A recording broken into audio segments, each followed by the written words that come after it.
So it's and the concept is still today. I mean, everybody's really interested in corporations. Even our school is very much primarily focused on how to be a great leader and how to translate that into being part of a large corporation. You very rarely hear classes talk about small business, entrepreneurship in a small setting. And you very rarely hear schools deal with that. And that was overwhelmingly the idea when we were in the UK. In fact, when I talked to the, um, I believe it was the director at Aberday School in Dundee, he pretty much said that the reason why they weren't having any connections with business schools in the UK and having them come down and help the students who were working in the DARE program was because those students were not entrepreneurial minded. They didn't have any programs for students that had to do with entrepreneurship. It was all the students were programmed to go into corporations, to go into big business. And that mindset for this day and age is all wrong. Because my last point is that small business is the key to really rebuilding economies, especially with what's going on now. And the reason why it is because, I mean, it just really fits the agenda that we're looking at for our world. We're looking at, I mean, when I talk about small business too, I'm also talking about sale building businesses. And what I mean is that instead of having a corporation with, one one type of like business that builds 10 or 15 different products. They're all slightly designed differently, like for each market, but it's one business. To have a bunch of small businesses basically in all those different markets that basically run themselves. They're all small businesses. It sounds like it sounds like a kind of a crazy idea, but it works because we live in a greener world now, as in greener, like as in people are thinking greener, and it's gonna get worse if some people like to think of it that way, or better if some people think of it that way. Another way is it saves a lot of companies from building huge facilities because you're a small business. Therefore, you're not going to need to manufacture and mass produce like you were before. You're also more flexible because you're a small business. You don't have to deal with the problems that a big business has to do with, uprooting and relocating, which means that you have a better platform for change, which means it's quick response time, which is exactly what everybody needs. It's putting you in a competitive advantage. You can more easily spread across the globe because you're a small business. It's also easily acceptable by communities if you're a small business rather than going in there as a big business and a big corporation. Think of a mom and pop shop, and I'm using extreme examples here. Think of a mom and pop shop versus Walmart. I mean, we're talking about extreme examples here, but it's absolutely true. I mean, one would have a far easier time getting into a country rather than another. And they're also they're non-threatening. A small business is far less threatening than a big business. Not to mention, you have the whole argument, we've had it in a million ethics classes, of how big businesses sometimes destroy communities and destroy other small businesses. And so what you're really doing is instead of helping your economy, in a way, you might be helping it. In a way, you might be destroying part of an economy if you move into a community as a big business. Really just depends on how you look at it. So what that brings us to is the idea of glocalism. This is actually a theory that was introduced to me by Dr. Motofusa Moriyama. He is a professor,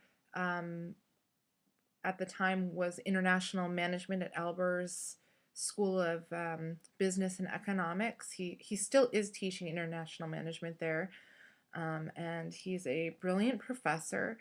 He came up with the concept of something called glocalism, and glocalism is actually, I'll read you the definition as I understand it and have written it, and that is that glocalism is the merging of local commerce and global markets into a synergy of trade that works within a community to promote maximum economic benefits for that community by allowing the community to export its talents, products, and labor, which is unique to that community, into international markets, and to import into that community products and services that are needed and wanted by that community.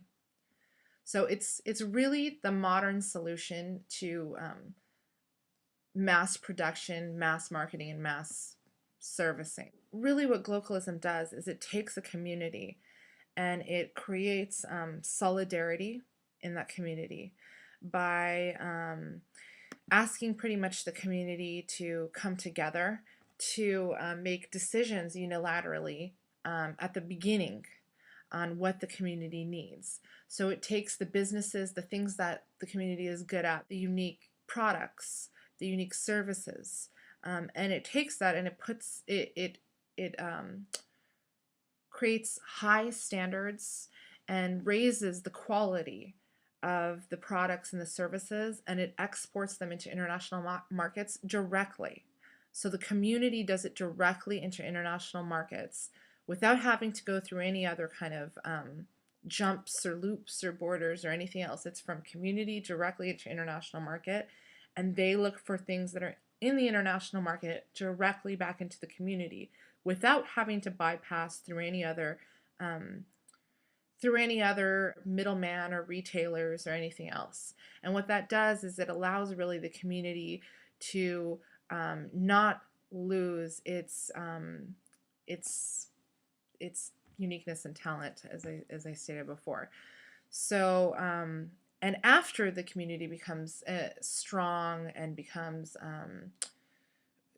good at basically what it does, becomes an expert, then that's when the competition begins to start, because the community is strong, it's experienced, it's mature, it's able to handle itself on the international market. That's really where it's globalism is at its finest.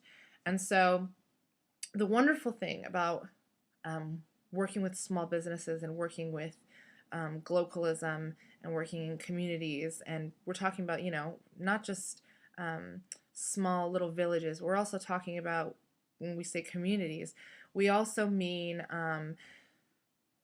when you look at a city is segmented into different communities. A city is not just a city. Like, a city has different areas. Like, for instance, Seattle has the Central District. Seattle has Belltown, it has Greenwood, it has the University District. Those are all, and those all actually have their own little areas. So each place is like a little community. So that's also a way of looking at this. The wonderful thing about it is it's a trickle down versus a trickle up effect. And we all really pretty much know this, but I'm going to go over this anyways. So if you're dealing with big businesses, the problem with supporting only big business and really leaving out small business, which has really been the case all over, is that the money trickles down and the success trickles down.